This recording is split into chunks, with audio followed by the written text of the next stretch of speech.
El violín de Rothschild. Anton Chejov.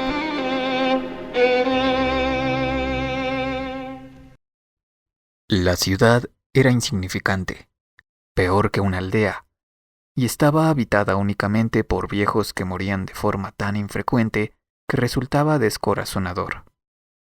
En el hospital y en la prisión también encargaban muy pocos ataúdes. En pocas palabras, el negocio iba muy mal. Si Yakov Ivanov hubiera sido el dueño de la funeraria en una capital de distrito, entonces con toda probabilidad habría tenido su propia casa, y la gente le habría llamado Yakov Matvej. Pero aquí, en este lugar dejado de la mano de Dios, era conocido como Yakov. Por alguna razón, su mote era Bronce, y vivía en la pobreza como un campesino en una pequeña y vieja cabaña con una única habitación en la que se hacinaban él, Marfa, el horno, una cama doble, los ataúdes, su banco de carpintero y todas sus posesiones. Yakov hacía ataúdes simples y de buena calidad. Para campesinos y aldeanos los hacía de su propia estatura y nunca se equivocaba, puesto que era más alto y fornido que cualquiera, incluso los prisioneros, y eso que ya había cumplido 70 años. Para los caballeros y las mujeres los hacía a medida, y poseía un patrón de hierro que utilizaba para este propósito. Aceptaba encargos para ataúdes infantiles a regañadientes, realizándolos sin tomar medidas y con cierta indiferencia. Y cuando se le pagaba, decía siempre: «Mira, estas naderías no son de mi gusto».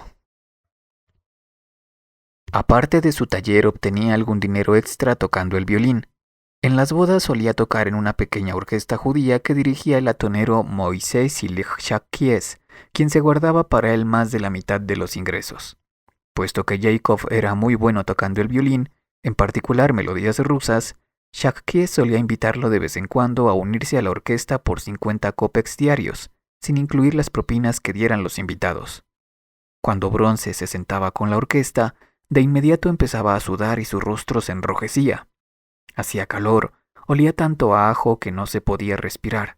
Su violín chirriaba, el bajo croaba en su oreja derecha y la flauta se lamentaba en su oreja izquierda, tocada por un judío delgado de pelo rojizo con un entramado de venas azules y rojas sobre la cara que tenía el mismo apellido que el famoso millonario Rothschild. Y este judío maldito era capaz de insuflar incluso las melodías más alegres con un deje melancólico.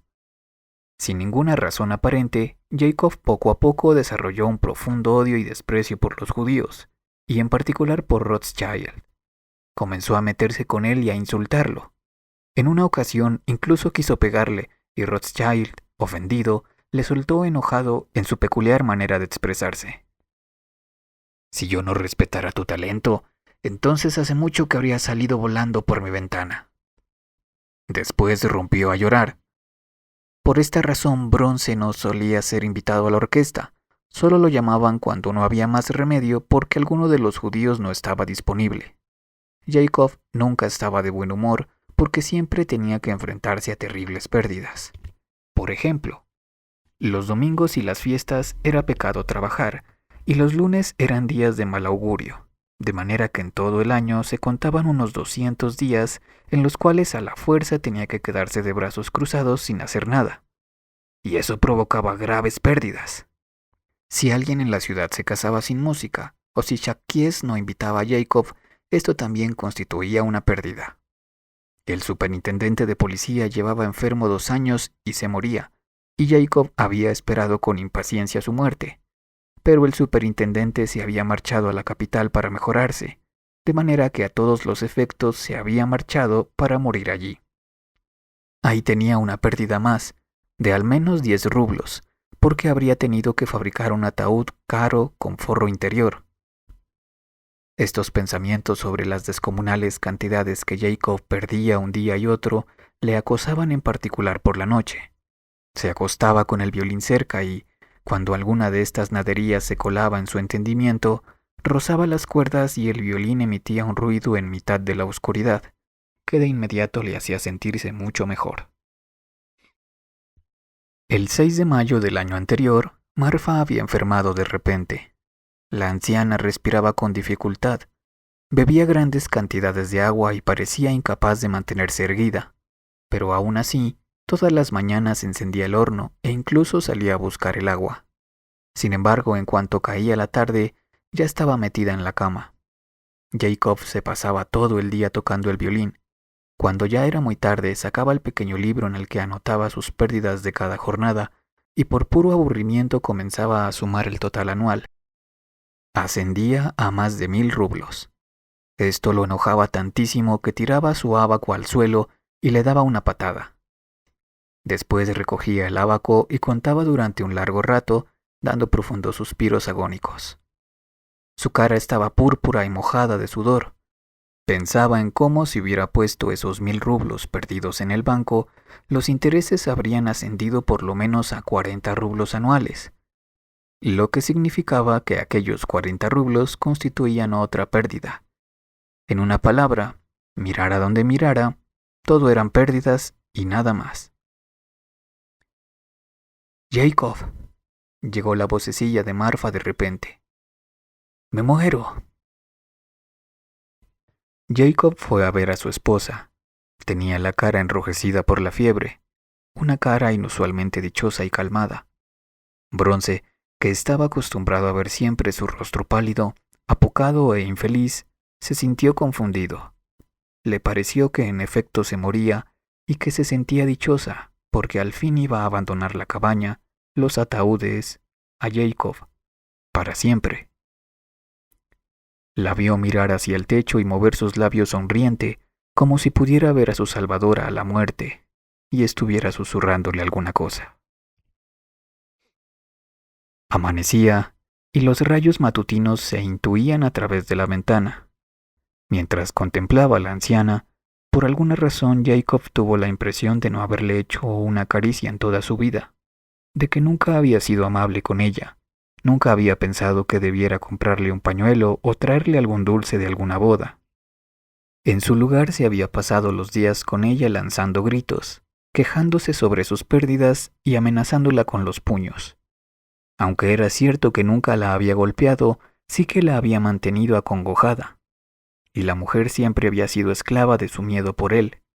No le había permitido tomar té, puesto que ya tenían demasiados gastos sin contar además con aquel lujo, y la mujer se había limitado a beber agua caliente.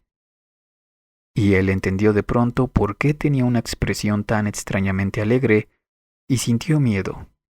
Esperó hasta la mañana para pedir prestado el caballo de un vecino y llevar a Marfa al hospital. No había muchos pacientes, de manera que no tuvo que esperar demasiado, solo unas 3 horas. Para su gran satisfacción, el médico no estaba pasando consulta ese día, puesto que él mismo se encontraba enfermo, y en su lugar los recibió el practicante Maxim Nikolaich, un anciano sobre quien todos en la aldea decían que sabía más que el médico, aunque fuera un borracho y se pasara la vida metiéndose en peleas. Le deseo buena salud, dijo Jacob, conduciendo a la anciana dentro de la consulta. Siento mucho molestarte, Maxim Nikolaich, con nuestros insignificantes problemas, pero como verá mi esposa ha caído enferma, la compañera de mi vida, como dicen, disculpe la expresión.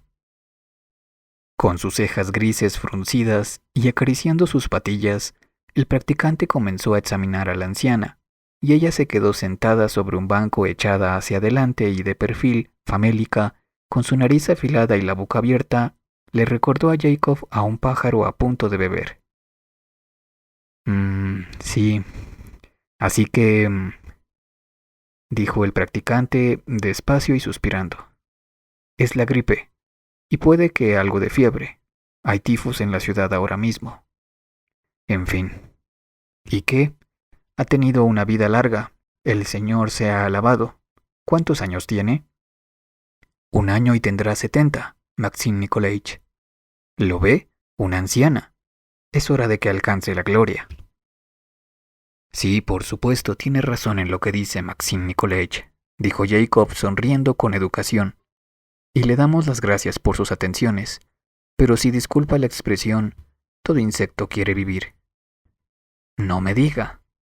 dijo el practicante con una voz que sugería que estaba en sus manos si la anciana vivía o moría. Bueno, amigo mío, ponga una compresa fría sobre su frente y aplique estos polvos 2 veces al día. Y ahora adiós, bonjour. Por la expresión en su cara, Jacob entendió que se trataba de un mal asunto y que ningún polvo ayudaría.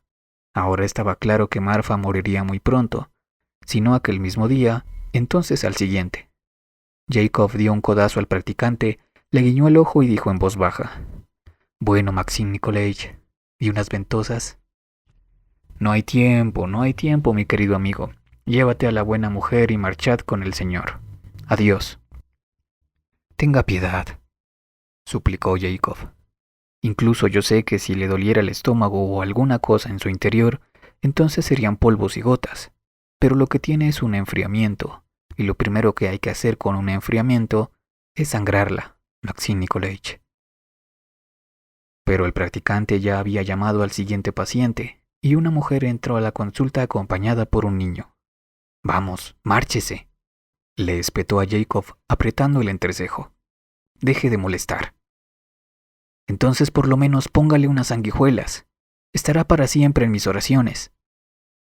El practicante perdió los nervios y gritó: Una sola palabra más, tarugo. Jacob también perdió los nervios y se puso de color violeta, pero no dijo ni una palabra. Agarró a Marfa del brazo y la condujo fuera de la consulta. Solo cuando ya estaban sentados en el carro, volvió una mirada irónica y enojada hacia el hospital y dijo: Pues ahí te quedas, artista. Habrías puesto ventosas en un rico, pero a un pobre le racaneas una mera sanguijuela. Malnacidos. Cuando llegaron, Marfa entró en la cabaña y se quedó unos 10 minutos agarrada al horno. Pensaba que si se echaba en la cama, Jacob le hablaría sobre sus pérdidas y se enfadaría con ella porque estuviera tirada sin hacer nada. Jacob la contempló con tristeza y recordó que al día siguiente era Juan Evangelista, y que al día siguiente era Nicolás, el hacedor de milagros, y después era domingo, y después era lunes, el día de mal augurio. 4 días en los que no podría trabajar, y era más que probable que Marfa muriera durante alguno de aquellos días, lo que significaba que debía fabricar el ataúd aquella misma jornada. Agarró su hierro, se acercó a la anciana y tomó las medidas. Después ella se echó en la cama. Jacob se santiguó y comenzó su labor.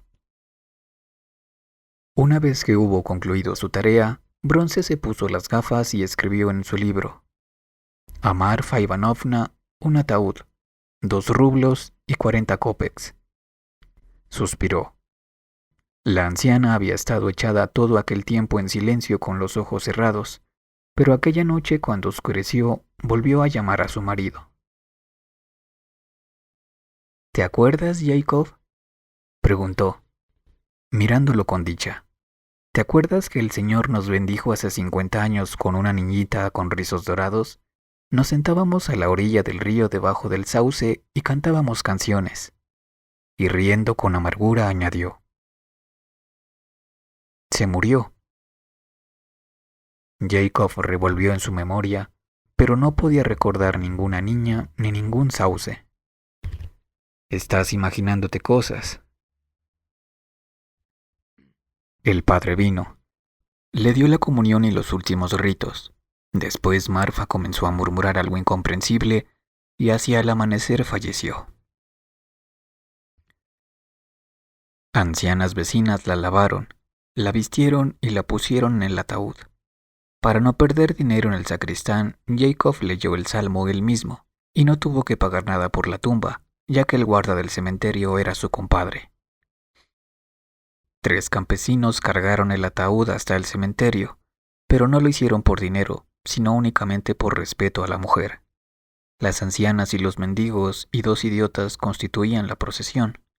Cuando la gente los veía pasar se santiguaba. Y Jacob estaba muy contento de que todo fuera tan correcto y por tan poco dinero, y que no ofendiera a nadie.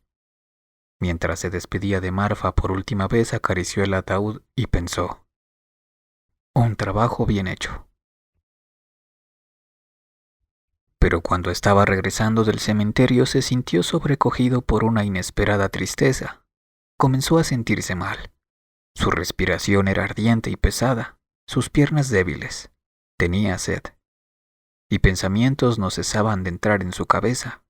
Recordó de nuevo cómo nunca había acariciado a Marfa, cómo nunca había sido amable con ella en toda su vida juntos. Los 52 años en los que habían vivido en la misma cabaña eran un tiempo muy largo. Y sin embargo, de alguna forma habían transcurrido, y en todos aquellos años no le había dedicado ni un pensamiento a su esposa. Nunca le había prestado la más mínima atención, lo mismo que si ella hubiera sido un gato o un perro. Y aún así, ella había encendido el horno cada día, había cocinado y había horneado, había salido a por el agua, había cortado la madera, había dormido con él en la misma cama. Y cuando él regresaba borracho de alguna boda, ella con reverencia colgaba su violín en la pared y todo lo había hecho en silencio, con una expresión preocupada y apucada. Rothschild vino a ver a Jacob, sonriendo y haciendo reverencias. «A usted es a quien busco, señor mío», dijo con animación. «Moisés Ilich envía sus saludos y le pide que venga a verle enseguida». Jacob no quería llorar. «Déjame en paz», dijo y continuó su camino. «¿Y qué es lo que ocurre?», preguntó Rothschild preocupado, comiendo detrás de él. «Moisés Ilich se ofenderá. Ha dicho que venga enseguida». Jacob encontró ofensivo que aquel judío que respiraba con dificultad y tenía tantas pecas le estuviera guiñando un ojo. Le repugnaba su levita, verde como una rana y cubierta de manchas oscuras, y su figura, famélica y desválida. «¿Por qué me molestas, diente de ajo?», le gritó Jacob. «No te acerques a mí». El judío se enfadó y gritó a su vez. «Pero tú, por favor, guardarás silencio, o bien serás lanzado sobre esta verja». «Fuera de mi vista», gruñó Jacob, y se abalanzó sobre él con los puños cerrados. «No puedo aguantar a estos sarnosos». Rothschild, helado de miedo, se llevó las manos a la cabeza como si tratara de protegerse de golpes, para de inmediato ponerse de pie de un salto y salir corriendo tan rápido como pudo. Iba cojeando, gesticulando con las manos y su espalda alargada y estrecha se estremecía y temblaba. Los niños estaban encantados con lo que había ocurrido y corrían detrás de él gritando: «¡Judío! ¡Judío!». Los perros también lo perseguían.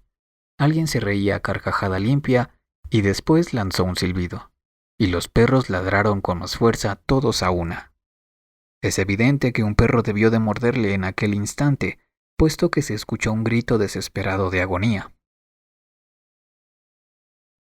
Jacob anduvo por el ejido hasta que hubo alcanzado los límites de la ciudad y siguió caminando por ellos sin saber hacia dónde iba.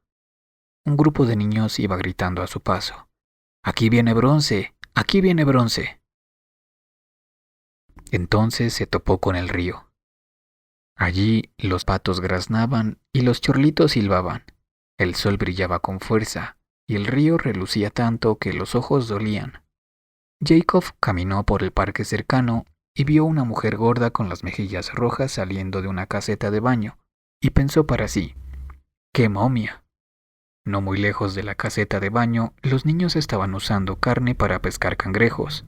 Cuando lo vieron, comenzaron a gritarle groseramente: «¡Bronce! ¡Bronce!». Entonces se encontró con el viejo sauce moribundo, con el enorme agujero en su tronco y conquistado por nidos de cuervos. Y de pronto, como si estuviera viva aún, la niñita con los rizos dorados apareció en la memoria de Jacob, y el sauce del que María había hablado. Sí, era el mismo sauce, verde, silencioso, triste. Qué viejo se había puesto el pobre. Se sentó debajo y comenzó a recordar. En la orilla opuesta, donde ahora había una vega, había existido un inmenso bosque de abedules, y hacia allí, en aquella colina desnuda que se veía en el horizonte, un pinar centenario. Barcas habían surcado el río, pero ahora todo estaba pelado, y en la orilla opuesta quedaba un único abedul, joven y bien formado como una dama, y en el río solo la sombra de los patos y de los gansos, y nada que sugiriera que las barcas habían navegado nunca en aquella parte del mundo. Le pareció que, en comparación con el pasado, incluso había menos gansos ahora. Jacob cerró los ojos y en su imaginación enormes bandadas de gansos salvajes volaban al encuentro los unos de los otros. Se preguntó cómo podría ser que durante los últimos 40 o 50 años de su vida no hubiera visitado el río ni una sola vez, o que si lo había hecho no le hubiera prestado ninguna atención, porque se trataba de un auténtico río, no de una tontería. Se podía pescar en él y vender lo que se obtuviera a los comerciantes o a los oficinistas o al bufé de la estación y poner el dinero en el banco. Podrías ir con una barca de una finca a otra y tocar el violín, y toda clase de gente te daría dinero por ello. Podrías tratar de reiniciar el negocio de las barcas otra vez. Eso sería mejor que fabricar ataúdes. Podrías criar gansos, matarlos y enviarlos a Moscú en invierno. Solo por las plumas se sacarían 10 rublos. Sin embargo, él se había sentado a bostezar en lugar de hacer nada de esto. ¡Qué pérdidas! ¡Oh, señor, qué pérdidas! Y si se ponía todo junto, coger peces, tocar violín, llevar barcas, matar gansos, ¿cuánto capital habría amasado?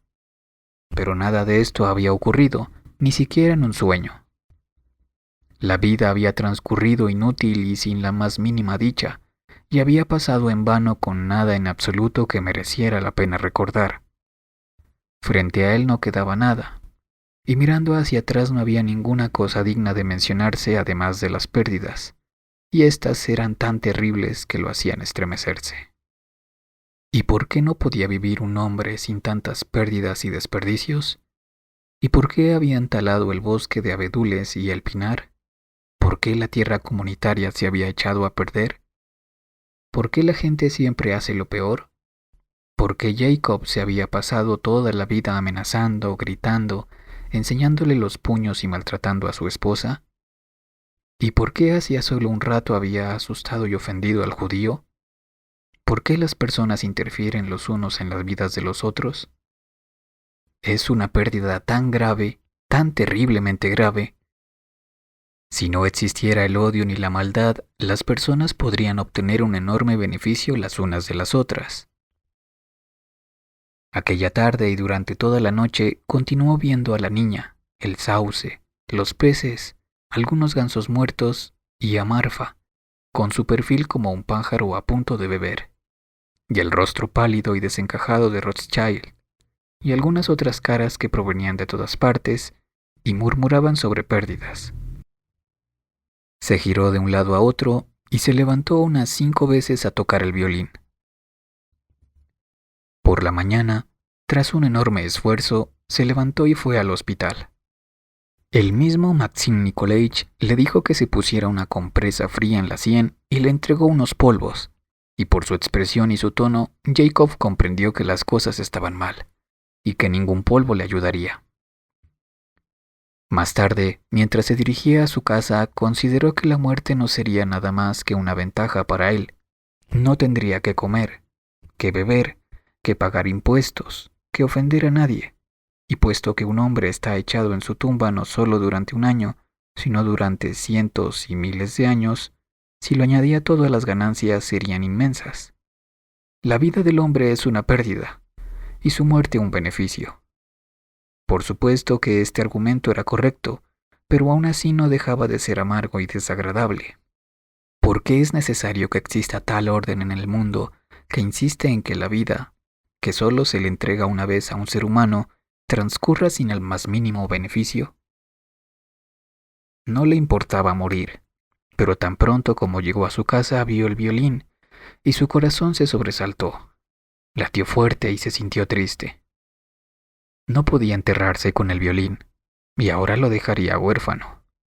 Y le ocurriría lo mismo que había ocurrido a los abedules y al pinar. Todo en este mundo había fracasado y siempre fracasaría. Jacob salió de la cabaña y se sentó en el umbral de entrada, apretando el violín contra su pecho. Al pensar en su vida desperdiciada y fracasada, comenzó a tocar. Él mismo no sabía el qué, pero resultó una melodía conmovedora y patética, y lágrimas le rodaron por las mejillas. Y cuanto más se abandonaba a la melodía, más triste resultaba. El pestillo chirrió un par de veces, y Rothschild apareció en la verja del jardín. Cruzó con decisión medio patio, pero cuando vio a Jacob se paró en seco, se encogió de miedo y comenzó a hacer signos con sus dedos como si estuviera tratando de indicar la hora que era. No te preocupes, dijo Jacob con ternura, y le instó a que se acercase. Acércate. Con la mirada dubitativa y desconfiada, Rothschild comenzó a aproximarse y se detuvo a un sacén de distancia.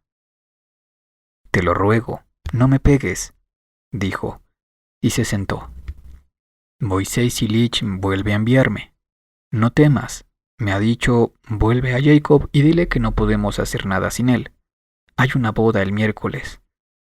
Así es, el señor Shapovalov casa a su hija con un buen hombre, y será una boda por todo lo alto, añadió el judío cerrando un ojo. No puedo, dijo Jacob respirando con dificultad.